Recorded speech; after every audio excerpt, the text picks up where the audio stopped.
I want to help you design a YouTube channel that's clear, compelling, exciting for strangers, but that's also really you. On this channel, I talk a lot about designing your content smoothie. The idea being, before you try selling a smoothie, counting your views, obsessing over the algorithm, refreshing your analytics over and over again, you need to figure out how to make an amazing smoothie. And that involves knowing exactly what special ingredients you bring to the table and what recipe you want to choose for yourself, for your own content smoothie, where it's a great fit for you, but also something that's clear, focused, and compelling. Something with a real taste, not just a random blend of ingredients.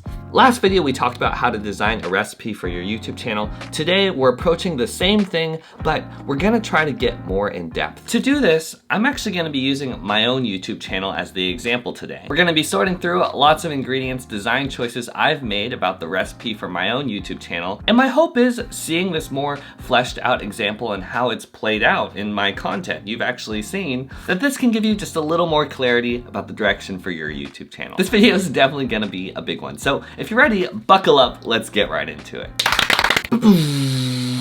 Okay, so the ingredients we're gonna be focusing on placing on the grid today, they are ingredients that relate to the topic of your videos. This is stuff like travel, cooking, tech, social media. The style of your videos, are they long, short, vlog style, indoor, outdoor? Personality? What sides of your personality are you highlighting, amplifying in your content? And what other sides of your personality are more subtle, hidden in the background? Lastly, in yellow, we have ingredients that relate to your mission, core values. What do you believe? What's fueling your passion? What do you want to share, unlock, for the people that watch your videos? I've brainstormed a whole bunch of ingredients that make up this YouTube channel. When I place them on this graph, if I put them closer to the top, that means I'm choosing to make that ingredient more obvious in my content, more present, familiar in my content. It may even be part of the messaging, in your face, called out. And then if I place that ingredient lower on this graph, that means that ingredient, it's still part of my content, but it's a little bit more in the background. If someone watches just one of your videos, they might not recognize that ingredient at all. But after watching 5, 10, 20 of your videos, they might recognize that ingredient in the background, a small fingerprint that makes you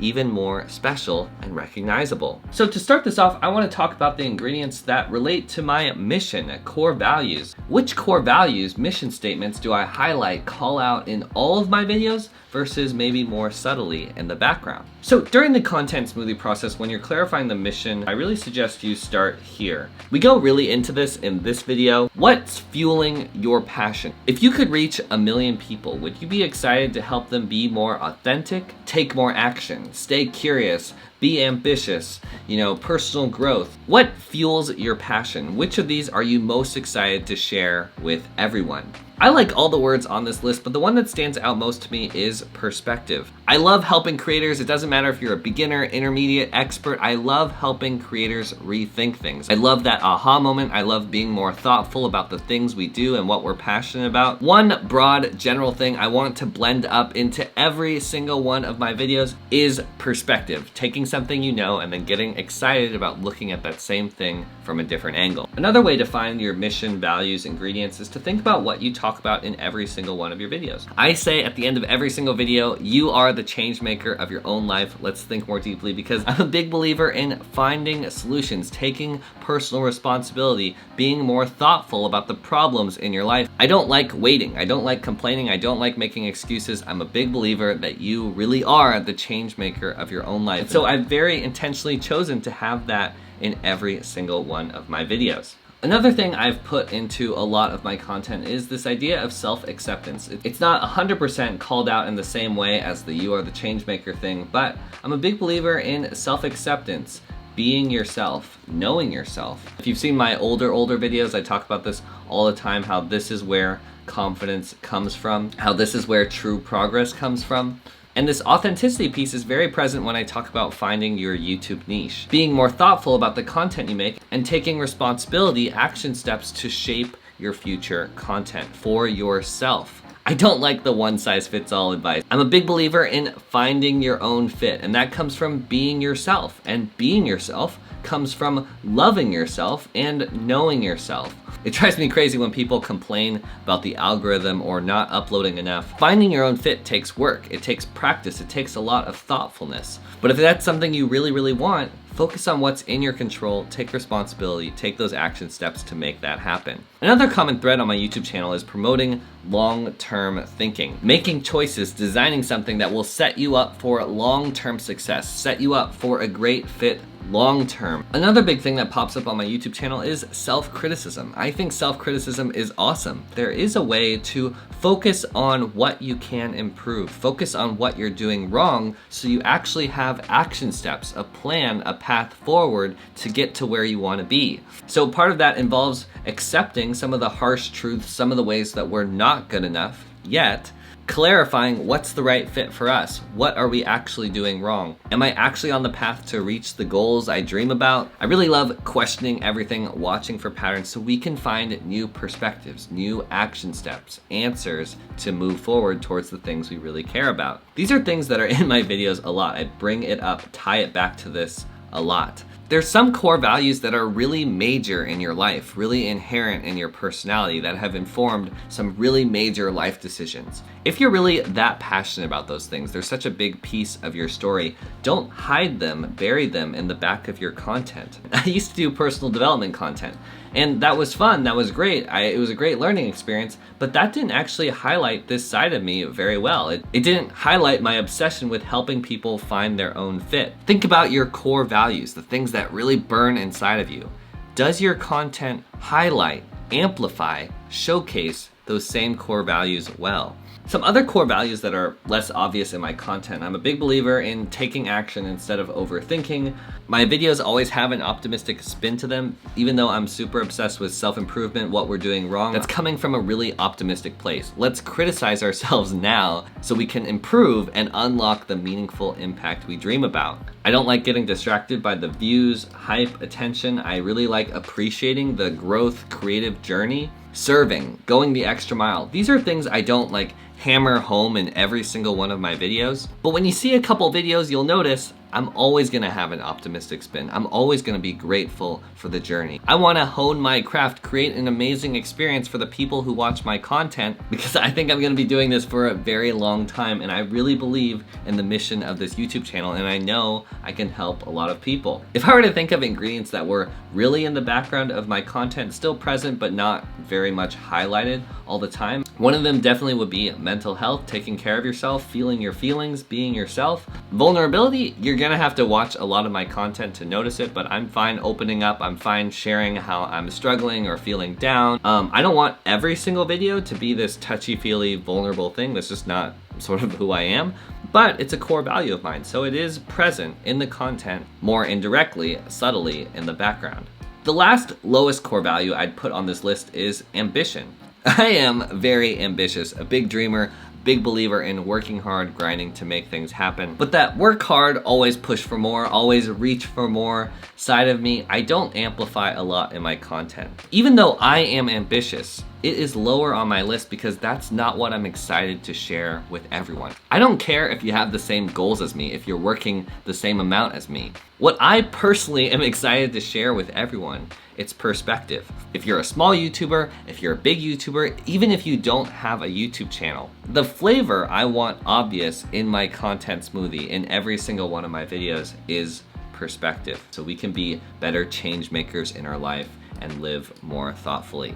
Think about the broad general feeling you want to be in every single one of your videos. Recognizable even if they just get a taste of your content. What would that be? What ingredient core values would make it all the way to the top? Highlight those things, amplify those things. I guarantee it'll make you more excited about your content. Okay, so now let's move on to ingredients that relate to your personality. You don't need to put all of your personality traits onto the diagram, rank, oh, is this 60% in my videos, 65% in my videos? There's no real point to that. The most important part when you're dealing with personality ingredients is how well do you really know yourself? What type of humor do you have? How do you communicate? What's your version of friendly, funny, adventurous? In our normal life, we're used to using these broad, general adjectives to describe ourselves, but when you're showing up on YouTube, there's a lot of other fun, friendly, adventurous creators. So it's really important for you to clarify what personality traits do you actually bring to the table? What's your version of them? How do they stand out? First off, one thing I think that's important to clarify with my YouTube channel is a lot of people say my videos are thoughtful. What's my version of thoughtful though? Is it kind, caring? Is it creative, innovative? For me, when I brainstormed a little bit, I noticed my version of thoughtful, I really like depth. I really like reflecting on things. I really like analyzing things. I really like logic, figuring out what makes sense, what doesn't make sense to me. And I really love, as we stated before, finding new perspectives. I'm sure I could go on, find other adjectives, but for me, this is more my version of thoughtful. Someone else could have thoughtful and they're really conscientious, caring, kind, and that's spilling over in their content. For me, I would consider myself nice, but these are definitely more accurately the adjectives that come to mind when people talk about my content, making them think. Let's say we wanted to break down one of these even further. What's my version of analytical? Is it super mathy, sciencey, lots of numbers, data, stats? Or is it something else? For me, my version of analytical, it revolves around these sorts of things.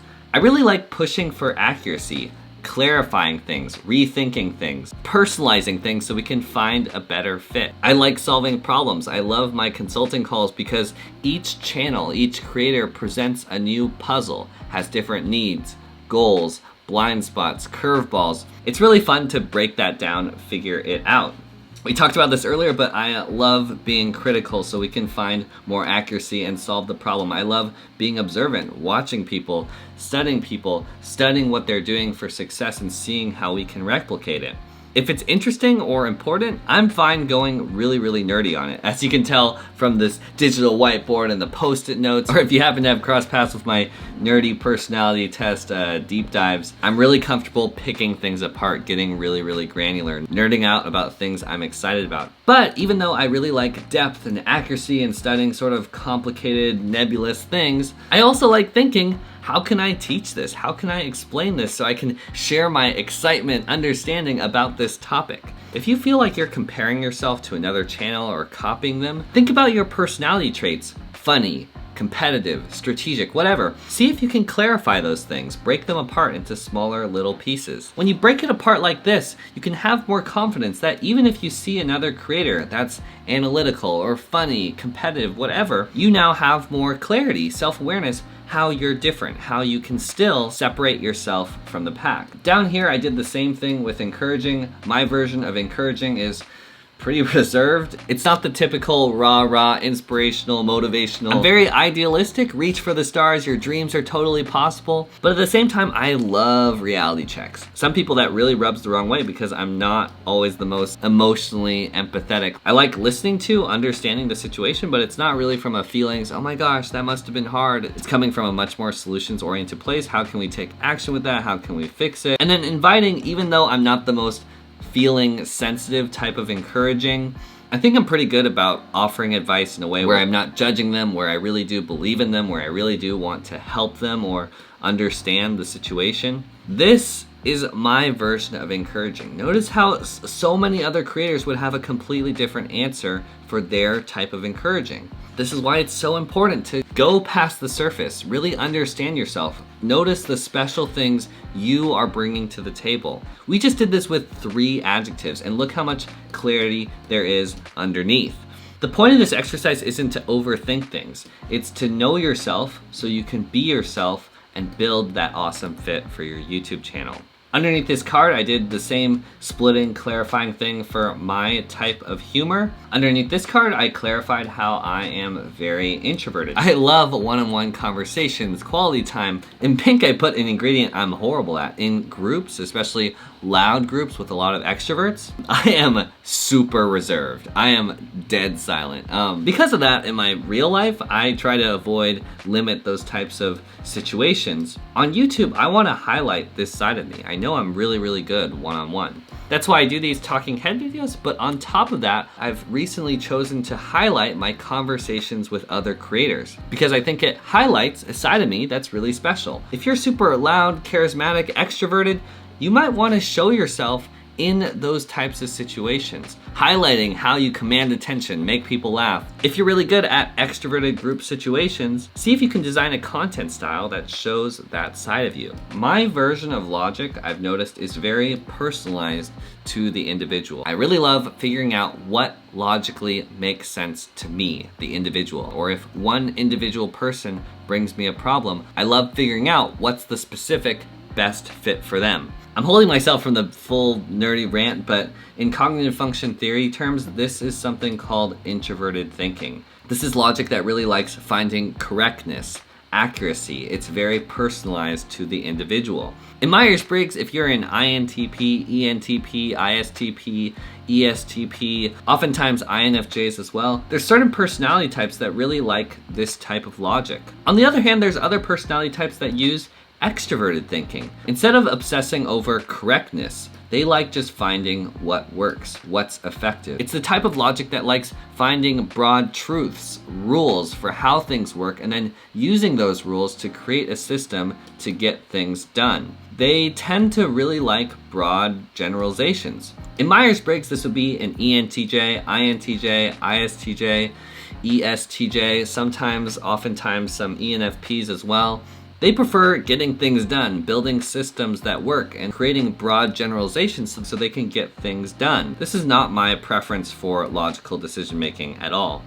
I really like splitting hairs. I like finding inconsistencies, exceptions. Let's think about when this doesn't work. I like questioning things. I don't like broad generalizations. I like going deep, figuring things out, even if it sometimes leads me to some dead ends. This distinction between introverted thinking, extroverted thinking is another reason why my YouTube channel is the way it is. When other How to Grow on YouTube channels say you've got a niche down, improve your titles, your thumbnails, upload more, and you're gonna get more views. I agree that that's mostly true, but my head explodes a little though at the broad generalization because I can't stop thinking about all the inconsistencies, all the exceptions. I'm always obsessed with finding something that's a little bit more accurate, a little bit more correct, a little bit more personalized to the individual. I am gonna stop myself there because I could go on a whole nerd rant about Myers-Briggs and personality stuff because I think it's so cool, but it's really interesting how our personality and decision-making style really affects our content, how we communicate things, the specific things we notice and care about. There's always more to learn, more self-awareness to find. I have chosen to highlight the logical, analytical, thoughtful, encouraging side of me a lot. Have I decided to highlight my humor on my YouTube channel? No.